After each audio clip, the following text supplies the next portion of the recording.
अब आपके पास सिर्फ यही ऑप्शन है कि रात को रिपोर्टिंग किया करें और सुबह उठ के जाके अदालतों में जाके फैसले सुनाया करें। अस्सलामुअलैकुम दोस्तों, तो एक नई वीडियो के साथ मैं हूं अतीक अहमद। तो मेरी अभी की जो वीडियो है, जो केस चल रहा है ज़हीर वाला, उसी के ऊपर है। तो कुछ नई डेवलपमेंट हुई है पिछले 24 घंटों में, तो मैंने सोचा आपके साथ शेयर की जाए। यहाँ पे कुछ चीज़ें ऐसी हैं कि जो लोग धमकियाँ देने पर उतर आए हैं, अदारों को टारगेट कर रहे हैं, लोगों को टारगेट कर रहे हैं, उनकी जानों को मुश्किल में डालने की बात हो रही है इस वक्त। तो उन्हीं सब को मैं अभी डिस्कस करूँगा कि क्या क्या करने वाले हैं ये आने वाले दिनों में, और ये क्या कर रहे हैं अपनी वीडियोज़ के अंदर। तो सबसे पहली बात यहाँ पे ये हुई है कि जो गियो सरकार है वो ये कह रहे थे कि 364 लग चुकी है, ये इतना ख़तरनाक क्राइम है कि आपको मैं क्या बताऊँ, सज़ाए मौत हो सकती है।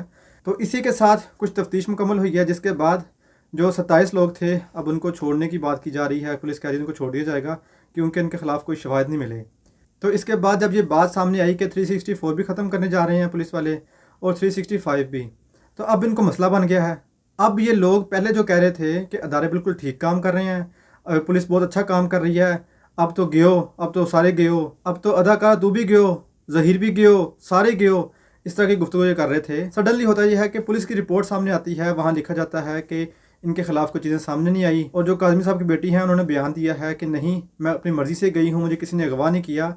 तो उसके बाद दफात भी ख़त्म कर दी गई और जो मुलजमान थे उनको छोड़ने की बात भी की गई है। अब इस केस में क्या होता है कि ये लोग अदारों पर चढ़ दौड़ते हैं, अदालतों को टारगेट करते हैं, पुलिस को टारगेट करते हैं। पहले यही लोग कह रहे थे कि पुलिस बहुत अच्छा काम कर रही है, अदालतें बहुत अच्छा काम कर रही हैं, क्योंकि जो काज़मी साहब की बेटी थी वो कराची आ गई थी ना, तो उनको लगा कि शायद सब कुछ ठीक हो रहा है अब। लेकिन जब तफ्तीश में बातें सामने आती हैं और इनकी बातों के बरक्स चीज़ें होती हैं, तो फिर ये गुस्से में आते हैं। फिर ये कहते हैं कि हमें स्मेल आ रही है कि इस वक्त इन्वेस्टिगेशन ठीक नहीं हो रही। अदालतों को मुतनाज़ बनाने की कोशिश की जाती है क्योंकि इनकी मनपसंद फ़ैसले नहीं आते, इसलिए ये बातें करते हैं।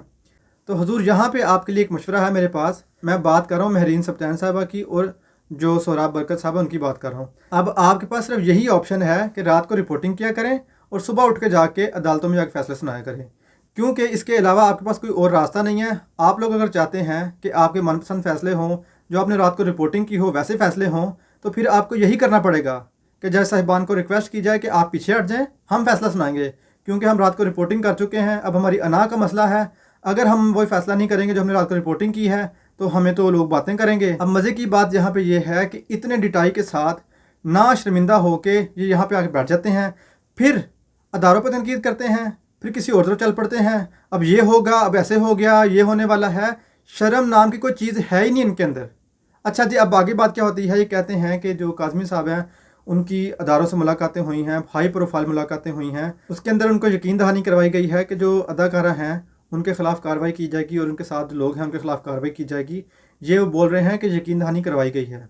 और इसके बाद वो कहते हैं कि ज़हीर डॉक्टर तू तो गियो, अदाकारा तू तो गियो, और पता नहीं किसको उसको ये गियो करवा चुके हैं अभी तक ना।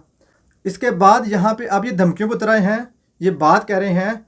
अब काज़मी साहब का बयान सामने आया नहीं है, तो यही साहब बात कर रहे हैं, ये धमकी देने की सूरत में बात कर रहे हैं। कह रहे हैं कि अगर काज़मी साहब ने कहा है कि ऐसे नहीं हुआ, आपने ना रोका, तो हम सड़कों पर निकल आएंगे, हमारे साथ सारी आवाम जो है सड़कों पर निकल आएगी, फिर दमादम मसला होगा सड़कों के ऊपर, और जो अदाकारा हैं उनको पाँव रखने की जगह नहीं मिलेगी। अब यहाँ सवाल जो उठता है, देखें, आप ये बात कर रहे थे कि हमारी ज़ाती दुश्मनी नहीं है, आप कर क्या रहे हैं?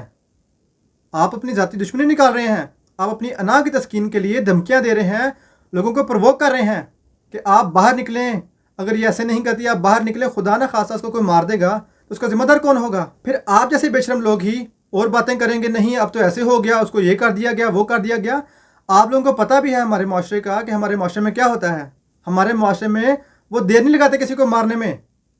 इज़्ज़त के नाम पे आके जब आप उनके जज्बात को इस पीक पे ले जाएंगे, वो किसी को मार भी सकते हैं, जैसा कि आपने भी बयान कर दिया। यहाँ पे फिर जगह तंग हो जाएगी, पाँव रखने की जगह नहीं मिलेगी, तो खुदा ना खास्ता उसको कोई मार देगा, तो फिर जिम्मेदार कौन है? आप ये बातें कर रहे हैं, काज़मी साहब ये बात नहीं कर रहे, इसका इल्ज़ाम आपके ऊपर जाएगा। खुदा ना खास्ता उसको कुछ होता है, उसको कोई मारता है, तो सारा इल्ज़ाम आपके सर पे है, आपको जवाबदेह होना है। फिर जब मुकदमे आएंगे ना आप पे, फिर आप कहेंगे मैंने तो ऐसे कुछ किया नहीं है, हम तो सिर्फ रिपोर्टिंग कर रहे थे, हमने कौन सा ऐसे कुछ कहा था, वो लोग तो खुद निकल आए हैं। इसलिए यहाँ पे एहतियात करें, आप लोग नाजायज़ गलत रिपोर्टिंग कर रहे हैं। तो अगर आपको उस पार्टी से ज़्यादा मसला बन गया है, तो आप खुदा ना खास्ता किसी की जान ऐसे मुश्किल में ना डालें, तो ये ना हो खुदा ना खास्ता उसको कोई कुछ कर दे, तो फिर सारा इल्ज़ाम आपके ऊपर आएगा। इसका बेहतर हल ये होता है कि आप उसके ख़िलाफ़ कार्रवाई करें, आप अदालतों में जाएं, आप उसके खिलाफ केस करें, ये है उसका हल। जैसे आप लोगों को इंसाइट कर रहे हैं ना, तो इसके ज़िम्मेदार आप होंगे। लोगों ने वीडियोस डाउनलोड कर ली होंगी क्योंकि ये बात आपने कही है, काज़मी साहब ने ये बात नहीं की, इसलिए इसके ज़िम्मेदार आप होंगे। और आखिर में महरीन सब्तान साहिबा ने जैसा कि कहा था कि ज़हीर को बात कर रही थी, उन्होंने कहा था कि तुम्हारी मर्ज़ी के फ़ैसले नहीं होने, तुम क्या मुंह उठाया, जब मर्ज़ी अदालतों की कार्रवाई होती है तुम आते हो, यहाँ मेडिकल करवा दो, वहाँ केस कर दो, ऐसे कर दो। तो महरीन सब्तान साहिबा बिल्कुल वही बात आपके लिए है। बजाय कि अब आप अदारों पर तनकीद करें, पुलिस को मुतनाज़ बनाएं, अदालतों को मुतनाज़ बनाएं, आप काज़मी साहब को मशवरा दें। तो जैसा कि उस वक्त आपने ज़हीर साहब को मशवरा दिया था ये वाला कि वो किसी बाहर के मुल्क में चले जाएं, वहाँ भी आपके मनपसंद फ़ैसले हो सकते हैं, पाकिस्तान में तो नहीं हो सकते। तो अब आपका मनपसंद फ़ैसला नहीं आ रहा, तो अब अदारों को आप मुतनाज़ बना रहे हैं। तो इसका यही हल है कि आप काज़मी साहब को मशवरा दें कि आपके मनपसंद फ़ैसले जहाँ नहीं हो रहे तो अफ़गानिस्तान चले जाएँ। यही बात कही थी ना आपने, तो यही एडवाइस आप उनको कर दें अब, क्योंकि उनके मनपसंद फ़ैसले तो हो नहीं रहे। अब आप लोग ये कहना चाह रहे हैं कि जो चौथा जो इन्वेस्टिगेशन ऑफिसर आया है उसको भी मुतनाज़ बना दिया आप लोगों ने। तो अब आप लोग ये डिमांड करने की कोशिश कर रहे हो अदारों को मुतनाज़ करते हुए कि एक नया इन्वेस्टिगेशन ऑफिसर आए, वो इसको रिप्लेस करे। सर आप 3 बदल चुके हैं ऑलरेडी, अब चौथा है ये बंदा जिसकी बात कर रहे हैं। तो यही बातें जो आप पहले ज़हीर को कह रही थी, तो अब काज़मी साहब को भी कह देना, उनको तो कह नहीं रही आप। मैंने इसी वजह से आपको बात कही थी कि आप मैडम न्यूट्रल रहें, बायस ना हो, जो कि आप हो रही थी उस वक्त। तो अब इसलिए मैं बात कर रहा हूँ, मैं यही कहता हूँ कि जैसे काज़मी साहब के पास राइट है ना कि कोई भी डिमांड कर सकते हैं कोर्ट से, वैसे ज़हीर और काज़मी साहब की बेटी भी कर सकते हैं। तो यहाँ पर डबल स्टैंडर्ड ना खेलें। अगर आप ये चाहती हैं कि काज़मी साहब को इंसाफ मिले, उनके हक में बात की जाए, तो उनकी जो डिमांड्स हैं वो पूरी की जाए। अगर वो सेटिस्फाइड नहीं है किसी से तो चेंज किया जाए। तो यही बात आप ज़हीर के लिए भी कह सकती हैं, लेकिन आप नहीं कहती, आप करती हैं, आप खेलती हैं डबल स्टैंडर्ड। यहाँ पे आप बाइस्ड हो जाती हैं, फिर कहती हैं मैं जज्बात में आ गई थी। तो मैडम रिपोर्टिंग करते हुए जज्बात क्यों आते हैं आपके? आप न्यूट्रल रिपोर्टिंग करें ना। फिर यहाँ पे लोग आ जाते हैं आपके हक में कि बहुत अच्छा बोलने वाली लड़की है, आप ऐसे बात कर रहे हैं। तो वहाँ उन लोगों के लिए मेरा पैगाम है कि बात सुने। अगर कोई इंसान पोलाइट बोलता है, अच्छा बोलता है, तो उसका हरगिज़ ये मतलब नहीं होता कि वो न्यूट्रल है या वो बाइस्ड नहीं हो रहा। मैं यही बात करना चाहता था पहले भी कि आप बाइस्ड हो रही हैं, बाकी लोग बाइस्ड हो रहे हैं, फिर आप लोग स्टांस रखते हो कि हमारी ज़ाती दुश्मनी किसी से नहीं है, जबकि आप ये दुश्मनी ही निकाल रहे हो सबके साथ। तो इसलिए आखिर में बजाय कि आप अदारों को मुतनाज़ बनाएं, आपकी मर्ज़ी के मुताबिक काफ़ी सारे फैसले हो चुके हैं। इवन के जो सिंध गवर्नमेंट थी वो भी आपका साथ दे रही थी, लेकिन अब सूरत हाल ये बन चुकी है कि अदालतें आपकी बात नहीं मान रही। अदालतें ये कह रही हैं कि हम आज़ाद हैं, हम फैसले खुद करेंगे। तो आपका मसला बन गया है।